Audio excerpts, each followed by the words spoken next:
ತಪ್ಪಿತಸ್ಥರ ವಿರುದ್ಧವಾಗಿ ಮುಲಾಜಿಲ್ಲದೆ ಕ್ರಮ ಕೈಗೊಳ್ಳುತ್ತೀವಿ. ಬೆಂಗಳೂರಿನಲ್ಲಿ ಆರೋಗ್ಯ ಸಚಿವ ದಿನೇಶ್ ಗುಂಡೂರಾವ್ ಹೇಳಿಕೆಯನ್ನ ಕೊಟ್ಟಿದ್ದಾರೆ. ಕಂಪನಿ ವಿರುದ್ಧ ಯಾವ ರೀತಿ ಕ್ರಮ ಕೈಗೊಳ್ಳಬಹುದು, ಲ್ಯಾಬ್ನವರು ಟೆಸ್ಟ್ ಮಾಡಿ ಹೇಗೆ ವರದಿ ನೀಡಿದ್ರು, ಬ್ರತ್ ಕಂಟ್ರೋಲ್ ಹೇಗೆ ಕಾರ್ಯನಿರ್ವಹಿಸ್ತಾ ಇದೆ, ಎಲ್ಲವನ್ನೂ ಕೂಡ ಪರಿಶೀಲನೆ ಮಾಡಿ ಕ್ರಮ ಕೈಗೊಳ್ಳುತ್ತೀವಿ ಅನ್ನೋದಾಗಿ ಬೆಂಗಳೂರಿನಲ್ಲಿ ಆರೋಗ್ಯ ಸಚಿವ ದಿನೇಶ್ ಗುಂಡೂರಾವ್ ಹೇಳಿದ್ದಾರೆ. ನಾನು ಹೋಗ್ಬಿಟ್ಟು ಬರ್ತಾ ಇದ್ದೀನಿ. ನಿನ್ನೆ ಹೋಗಬೇಕಾಗಿತ್ತು, ನಿನ್ನೆ ಕ್ಯಾಬಿನೆಟ್ ಇರೋದ್ರಿಂದ ನಿನ್ನೆ ಹೋಗಲಿಲ್ಲ. ಆದರೆ ಇದರ ಬಗ್ಗೆ ಈಗಾಗಲೇ ಎಲ್ಲ ಹೇಳಿದ್ದೀವಿ. ನಮ್ಮ ಕಡೆಯಿಂದ ಏನೇನು ಕ್ರಮಗಳು ತಗೊಳ್ತಾ ಇದ್ದೀವಿ, ಎಲ್ಲಿ ಏನಾಗಿದೆ ಮತ್ತು ಯಾರಾದರೂ ತಪ್ಪು ಮಾಡಿದ್ರೆ ಖಂಡಿತ ಅವ್ರ ಮೇಲೆ ಕ್ರಮ ಆಗುವಂಥದ್ರಲ್ಲಿ ಯಾವುದೇ ಎರಡು ಮಾತು ಇರೋದಿಲ್ಲ. ಅನೇಕ ಕ್ರಮಗಳು ತೊಗೊಂಡಿದ್ದೀವಿ. ಈಗ ಮುಂದೆ ಏನು ಮಾಡಬೇಕು ಅಂತ ಅದರದ್ದು ಕೂಡ ಎಲ್ಲ ನಾವು ಹಲವಾರು ರೀತಿಯಲ್ಲಿ ಕೂಡ ನೋಡ್ತಾ ಇದ್ವಿ. ಆ ಕಂಪನಿ ಮೇಲೆ ಯಾವ ರೀತಿ ಆ್ಯಕ್ಷನ್ ತೊಗೋಬೋದು, ಆಮೇಲೆ ಬೇರೆ ಬೇರೆ ಲ್ಯಾಬ್ಗಳು ಹೇಗೆ ಸರಿ ಇದೆ ಅಂತ ಅವರು ಟೆಸ್ಟ್ ಮಾಡಿಕೊಟ್ಟಿದ್ದಾರೆ. NABL ಲ್ಯಾಬ್ಗಳು ಕೂಡ.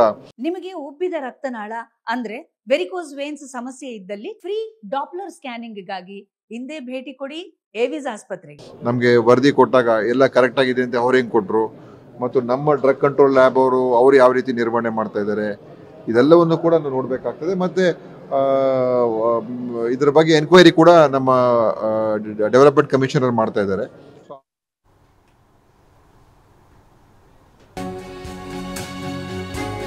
ಇನ್ನು ಲೋಕಾಯುಕ್ತರು ಹೋಗೋದ್ರಲ್ಲಿ ತಪ್ಪೇನೂ ಅಲ್ಲ, ಹೀಗಂತ ಬೆಂಗಳೂರಿನಲ್ಲಿ ದಿನೇಶ್ ಗುಂಡೂರಾವ್ ಹೇಳಿಕೆಯನ್ನ ಕೊಟ್ಟಿದ್ದಾರೆ.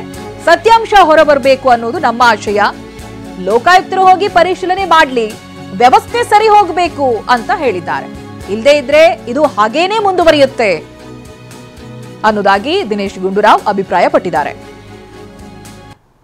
ಕೊಡ್ಲಿ, ಒಳ್ಳೇದು. ನೋಡಿ, ಇದರ ಬಗ್ಗೆ ಯಾವ್ದು ಕೂಡ ನಾನು ಈಗಾಗಲೇ ಹೇಳಿದ್ದೀನಿ. ಈಗ ಅದರ ಬಗ್ಗೆ ನಾನು ನೋಡಿ, ಇದು ದಿನೇಶ್ ಗುಂಡೂರಾವ್ ಮಾತನಾಡ್ತಾ ಇರೋದು. ಅಲ್ಲಿಗೆ ಲೋಕಾಯುಕ್ತ ಅಧಿಕಾರಿಗಳು ಕೂಡ ದಾಳಿಯನ್ನ ಮಾಡಿದ್ದಾರೆ, ಔಷಧಿಗಳನ್ನ ಪರಿಶೀಲನೆ ಮಾಡ್ತಾ ಇದ್ದಾರಲ್ಲ, ಆ ವಿಚಾರವಾಗಿನೂ ಇವ್ರು ಮಾತನಾಡಿದ್ದಾರೆ. ಹೋಗ್ಲಿ, ಅವ್ರು ಹೋಗ್ಬೇಕು, ಸತ್ಯಾಂಶ ಹೊರಬರಬೇಕು ಅನ್ನೋದು ನಮ್ಮ ಆಶಯ. ಅವರು ಪರಿಶೀಲನೆ ಮಾಡ್ಲಿ, ಒಟ್ಟಾರೆ ಇಲ್ಲಿರುವಂತ ವ್ಯವಸ್ಥೆ ಸರಿ ಹೋಗಬೇಕು. ಇಲ್ಲದೇ ಇದ್ರೆ ಈಗ ಏನು ತಪ್ಪುಗಳಾಗಿದೆಯಲ್ಲ ಅದು ಪದೇ ಪದೇ ಮುಂದುವರಿಯುತ್ತೆ ಅನ್ನೋದಾಗಿ ಹೇಳಿದ್ದಾರೆ.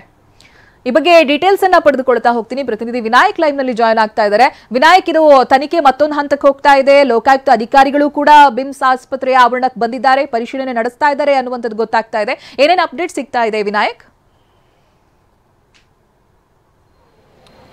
ಖಂಡಿತ ಚೈತ್ರ, ನಿಜಕ್ಕೂ ಕೂಡ ಇದು ದೊಡ್ಡ ದುರಂತ ಘಟನೆ ಈಗಾಗಲೇ ನಡೆದೋಗಿರುವಂಥದ್ದು. ಹೀಗಾಗಿ ಕೂಡ ಸರ್ಕಾರ ಕೂಡ ಎಚ್ಚೆತ್ತುಕೊಂಡಿರುವಂಥದ್ದು. ಇವತ್ತು ಬಳ್ಳಾರಿಯ ಜಿಲ್ಲಾಸ್ಪತ್ರೆ ಮತ್ತು ಬಿಮ್ಸ್ ಹಾಗೂ ಜಿಲ್ಲಾಸ್ಪತ್ರೆ ಆವರಣದಲ್ಲಿರ್ತಕ್ಕಂಥ ವೇರ್ ಹೌಸ್ನಲ್ಲಿ ಅಂದರೆ 3 ಕಡೆ 25 ಅಧಿಕಾರಿಗಳ ತಂಡ ಒಂದು ದಾಳಿ ಮಾಡಿರುವಂಥದ್ದು. ಈಗ SP ಸಿದ್ದರಾಜ್ ಅವರ ನೇತೃತ್ವದಲ್ಲಿ ಈಗಾಗಲೇ ಅಧಿಕಾರಿಗಳು ಸರ್ಚಿಂಗ್ ಕೂಡ ನಡೆಸ್ತಾ ಇರುವಂಥದ್ದು. ಅಂದರೆ ಪ್ರಮುಖವಾಗಿ ಇಲ್ಲಿ ಗಮನಿಸಬೇಕಿರತಕ್ಕಂಥ ಅಂಶ ಏನಂತಂದರೆ, ಪಶ್ಚಿಮ ಬಂಗಾಳದ ಒಂದು ಫಾರ್ಮಸ್ಯೂಟಿಕ್ ಕಂಪನಿಯು 2338ನೇ ಬ್ಯಾಚ್ನಲ್ಲಿ ಏನು RL ಬಾಟ್ಲ್ಗಳನ್ನ ಸಿದ್ಧತೆ ಮಾಡಿಕೊಂಡು ಕರ್ನಾಟಕದಾದ್ಯಂತ ಡಿಸ್ಟ್ರಿಬ್ಯೂಟ್ ಮಾಡ್ತು, ಆ ಸಂಬಂಧಪಟ್ಟಂತೆ ಈಗ ಅಧಿಕಾರಿಗಳು ಅಂದರೆ ಲೋಕಾಯುಕ್ತ ಅಧಿಕಾರಿಗಳು ಈಗ ಔಷಧಿ ಕೇಂದ್ರಗಳಿಗೆ ಭೇಟಿ ನೀಡಿ ಅಲ್ಲಿರ್ತಕ್ಕಂಥ ಸುಮಾರು 230 RL ಬಾಕ್ಸ್ಗಳನ್ನ ಈಗಾಗಲೇ ಸೀಸ್ ಮಾಡಿದ್ದಾರೆ. ಜೊತೆಗೆ ಅಲ್ಲಿ 150ಕ್ಕೂ ಹೆಚ್ಚು ಬಾಕ್ಸ್ಗಳಿಂದ ಅದು ಇನ್ಸ್ಪೆಕ್ಷನ್ ಆಗ್ತಾ ಇದೆ ಅನ್ನೋ ಮಾಹಿತಿ ಕೂಡ ಈಗಾಗಲೇ ಅಧಿಕಾರಿಗಳು ಪಡೆದುಕೊಂಡಿರುವಂಥದ್ದು. ಅಂದರೆ ಪ್ರಮುಖವಾಗಿ ಅವತ್ತು ನವೆಂಬರ್ 9ನೇ ತಾರೀಕು ಸುಮಾರು 14 ಏನು ಗರ್ಭಿಣಿಯರಿಗೆ ಸಿಜರ್ನ್ ಆಯಿತು. ಆ ಸಂದರ್ಭದಲ್ಲಿ ಈಗ 2338ನೇ ಬ್ಯಾಚ್ನಲ್ಲಿ ರೆಡಿ ಇರತಕ್ಕಂಥ RL ಬಾಕ್ಸ್ನಿಂದ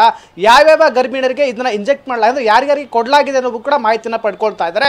ಈಗ ಪ್ರಮುಖ ಆಗಿರ್ತಕ್ಕಂಥ 9 ಮಹಿಳೆಯರಿಗೆ ಅಥವಾ ಬಾಣಂತರಿಗೆ ಕೊಟ್ಟಿರ್ತಕ್ಕಂಥ ಮಾಹಿತಿ ಕೂಡ ಬಂದಿರುವಂಥದ್ದು. 9 ಮಹಿಳೆಯರಲ್ಲಿ ಈಗಾಗಲೇ 5 ಸಾವನ್ನಪ್ಪಿದ್ದಾರೆ, 4 ಜನ ಗುಣಮುಖರಾಗಿ ಡಿಸ್ಚಾರ್ಜ್ ಆಗಿರುವಂಥದ್ದು. ಈಗ ಎಲ್ಲವನ್ನೂ ಕೂಡ ಸಂಪೂರ್ಣವಾಗಿ ಪರಿಶೀಲನಾ ಅಧಿಕಾರಿಗಳು ಮಾಡ್ತಾ ಇದ್ದಾರೆ. ಹೀಗಾಗಿ ಇಲ್ಲಿರ್ತಕ್ಕಂಥ ಅಧಿಕಾರಿಗಳನ್ನು ಕೂಡ ಎನ್ಕ್ವೈರಿ ಮಾಡ್ತಾ ಇರುವಂಥದ್ದು. ಅಂದರೆ ಪ್ರಮುಖವಾಗಿ ಇದೇ ವಿಚಾರಕ್ಕೆ ಸಾವಾಯ್ತಾ ಅಥವಾ OTಯಲ್ಲಿ ಏನಾದ್ರು ಆಪರೇಷನ್ ಥಿಯೇಟರ್ನಲ್ಲಿ ಏನಾದರೂ ಪ್ರಾಬ್ಲಮ್ ಆಗಿ ಇದೇನು ಸಮಸ್ಯೆ ಆಯ್ತಾ, ಹೀಗಾಗಿ ಎಲ್ಲದ ರೀತಿಯಾಗಿರ್ತಕ್ಕಂಥ ಪರಿಶೀಲನೆ ಕೂಡ ಮಾಡ್ತಾ ಇರುವಂಥದ್ದು. ಜೊತೆಗೆ ಇವತ್ತು ಸಂಜೆ ವೇಳೆಗೆ ಆರೋಗ್ಯ ಸಚಿವರಾಗಿರ್ತಕ್ಕಂಥ ದಿನೇಶ್ ಗುಂಡೂರಾವ್ ಅವರು ಕೂಡ ಬಳ್ಳಾರಿ ಜಿಲ್ಲಾಸ್ಪತ್ರೆಗೆ ಭೇಟಿ ಕೊಡ್ತಾರೆ. ಜೊತೆಗೆ ಮೃತರ ಕುಟುಂಬಕ್ಕೆ ಭೇಟಿ ಕೊಡುವ ಮೂಲಕ ಅಲ್ಲಿ ಕೂಡ ಪರಿಶೀಲನೆ ಮಾಡೋಕೆ ಪರಿಹಾರ ಕೊಡುವ ನಿಟ್ಟಿನಲ್ಲಿ ಕೂಡ ಕ್ರಮ ಕೈಗೊಳ್ಳಲಾಗಿದೆ. Chaitra, yes, thank you Vinayak ಮಾಹಿತಿಗಾಗಿ.